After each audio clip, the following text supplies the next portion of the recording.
परिवहन के साधनों के अंतर्गत वायु परिवहन का महत्व बताते हैं। पेपर में क्वेश्चन पूछा जाता है कि वायु परिवहन का महत्व लिखिए या वायु परिवहन के लाभ लिखिए कि आम जनता को इससे क्या फायदा मिलता है। तो उसको अपन पॉइंटों के माध्यम से, बिंदुओं के माध्यम से अपन समझते हैं। पहला बिंदु है सरलता। तो सरलता के अंतर्गत क्या लिखेंगे?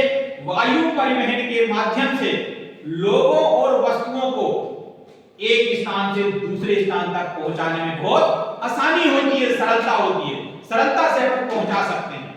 दूसरा बिंदु है कम समय।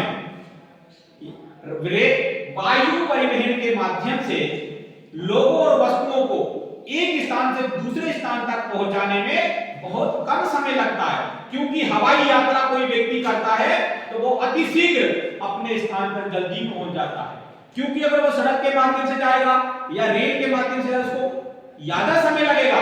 परंतु अगर वो वायु परिवहन से यात्रा करता है, वायु से यात्रा करता है, अर्थात वायु के हवाई जहाज हो गया जैसे, उससे अगर यात्रा करता है तो अपने स्थान पर आसानी से पहुंच सकता है। यानी कहने का तात्पर्य है कि उसको कम समय लगेगा, कम समय में वो अपने स्थान पर पहुंच जाएगा। अगला पॉइंट है दुर्गम स्थान। तो दुर्गम स्थान से मतलब कैसे?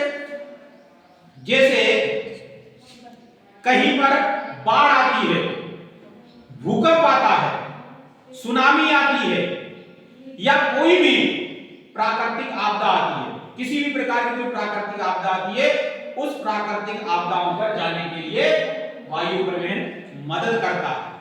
वायु परिवहन जो अपना मदद करता है, यानी कैसे मदद करता है? लोगों तक राशन पानी पहुंचाने में वायु परिवहन मदद करता है, क्योंकि जो दुर्गम स्थान है, जो पहाड़ी इलाके हैं, जो पहाड़ी इलाके हैं, पर्वतीय क्षेत्र है, उन स्थानों पर राशन पानी पहुंचाने में आम व्यक्ति को बड़ी दिक्कत होती है, क्योंकि वहां पर जैसे बाढ़ आ गई, अब उसके पास कैसे अपन को राहत सामग्री पहुंचाई जाए, तो नहीं पहुंचा सकते। तो उस वक्त पर कौन सा परिवहन काम आता है?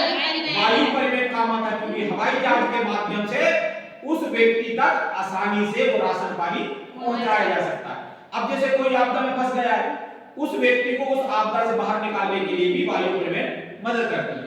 अगला पॉइंट है आपका आपदा। आपदा में कोई सी भी आपदा आ जाए, जैसे सुनामी आ जाए, बाढ़ आ जाए, भूकंप आ जाए, भूस्खलन आ जाए, किसी प्रकार की कोई भी प्राकृतिक आपदा आ जाए, उस आपदाओं से बचाने के लिए वायु परिवहन एक सेतु का काम करता है, अर्थात वायु परिवहन अपनी मदद करता है, क्योंकि व्यक्ति कहीं भी फंसा किसी भी आपदा में, उसको बचाने के लिए वायु परिवहन पूरी तरह से मदद करता है। तो कहने का तात्पर्य है कि पहला पॉइंट सरलता, दूसरा कम समय, तीसरा दुर्गम स्थान, चौथा आपदा।